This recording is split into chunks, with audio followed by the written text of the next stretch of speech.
Aujourd'hui, nous allons étudier l'inflation. On va définir l'inflation, étudier ses causes, ses conséquences, ainsi que les politiques de traitement de l'inflation. Premièrement, définissons l'inflation.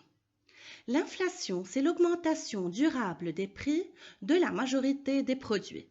Donc, toute augmentation des prix n'est pas nécessairement une inflation.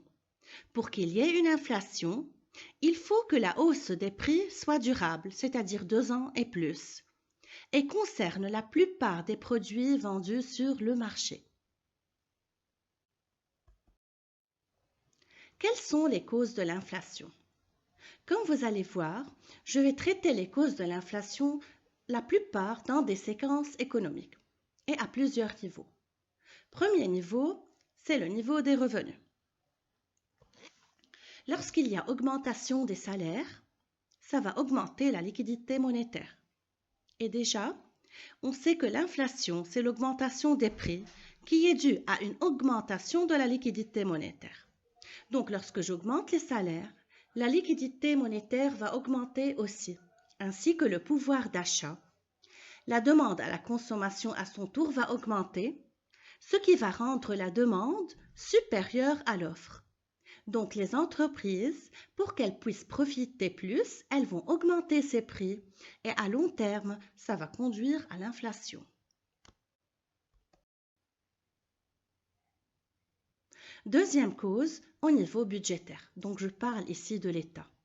Lorsque l'État décide de baisser les impôts sur les revenus, ça va augmenter automatiquement les liquidités monétaires, ainsi que le pouvoir d'achat, la demande à la consommation aussi, ce qui va aboutir à l'augmentation de la demande par rapport à l'offre.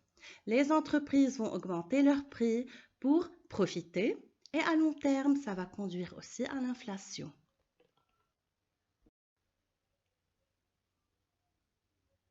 Les causes de l'inflation au niveau monétaire, je vais vous donner 2 causes. La première cause, donc avant de commencer, j'aimerais bien noter que le niveau monétaire concerne les banques. Lorsqu'il y a diminution du taux d'intérêt sur les crédits bancaires destinés à la consommation, automatiquement la demande sur les crédits va augmenter. C'est normal. Lorsque les gens trouvent qu'il y a une diminution du taux d'intérêt sur les crédits, ils vont aller demander plus de crédits auprès des banques, ce qui va augmenter leur liquidité monétaire, leur pouvoir d'achat, la demande à la consommation. La demande sera alors supérieure à l'offre, les prix vont augmenter d'une façon durable, ce qui va conduire à l'inflation. Deuxième cause, c'est le taux d'intérêt sur les dépôts. Lorsqu'il y a augmentation du taux d'intérêt sur les dépôts, il y a automatiquement augmentation de la liquidité monétaire, c'est-à-dire les intérêts vont augmenter, la liquidité monétaire va augmenter, ainsi de suite, le pouvoir d'achat, la demande à la consommation, la demande sera supérieure à l'offre, les prix vont augmenter et si ça va être une augmentation durable, ça va conduire à l'inflation. Passons aux conséquences de l'inflation. Là, on va commencer par la répartition inégale des revenus. En cas d'inflation, c'est-à-dire lorsqu'il y a augmentation des prix, les revenus fixes vont connaître une diminution de leur pouvoir d'achat par rapport aux revenus variables, ce qui va causer une certaine inégalité.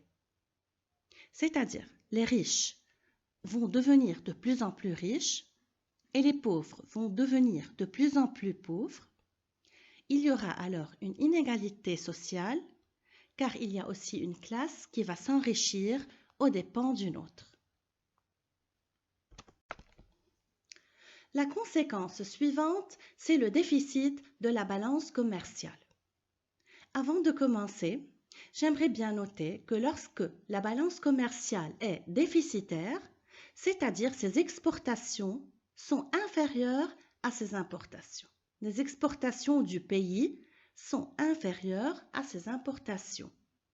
En cas d'inflation, les produits locaux vont avoir un prix élevé par rapport aux produits étrangers. Donc, automatiquement, il y aura augmentation de la demande sur les produits étrangers et diminution de la demande sur les produits locaux, et cela sur le marché local et sur le marché étranger. Donc les exportations vont diminuer par rapport aux importations et cela va conduire au déficit de la balance commerciale.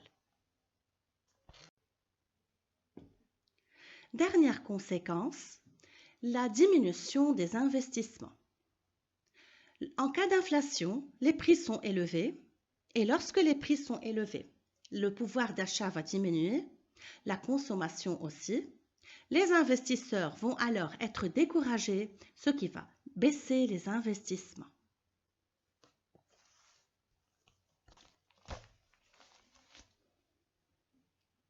Comment traiter l'inflation? Quelles sont donc les politiques de lutte contre l'inflation? Qui sont les autorités qui doivent intervenir?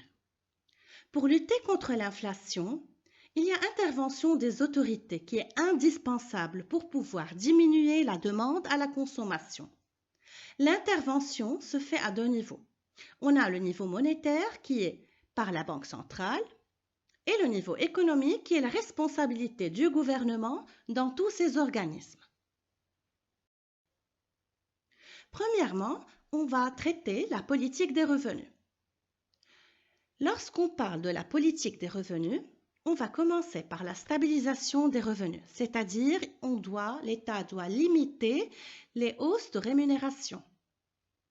Bien sûr, ça va baisser la liquidité monétaire, le pouvoir d'achat, la demande à la consommation. De cette façon-là, la demande sera inférieure à l'offre, les prix vont automatiquement diminuer et de cette façon-là, on peut lutter contre l'inflation.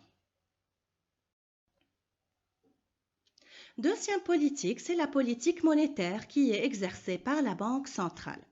Je vais donner une seule politique. Lorsque la Banque centrale impose un taux d'intérêt sur les crédits élevé, un taux d'intérêt élevé sur les crédits va baisser la demande sur les crédits, va baisser la liquidité monétaire, le pouvoir d'achat, la demande à la consommation. La demande sera alors inférieure à l'offre, les prix vont baisser et ainsi on peut lutter contre l'inflation au niveau monétaire.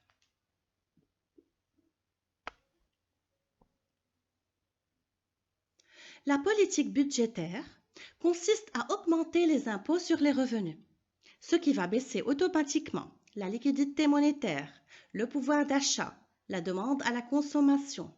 La demande sera inférieure à l'offre, les entreprises seront obligées de baisser leurs prix. Ainsi, on peut lutter contre l'inflation au niveau budgétaire.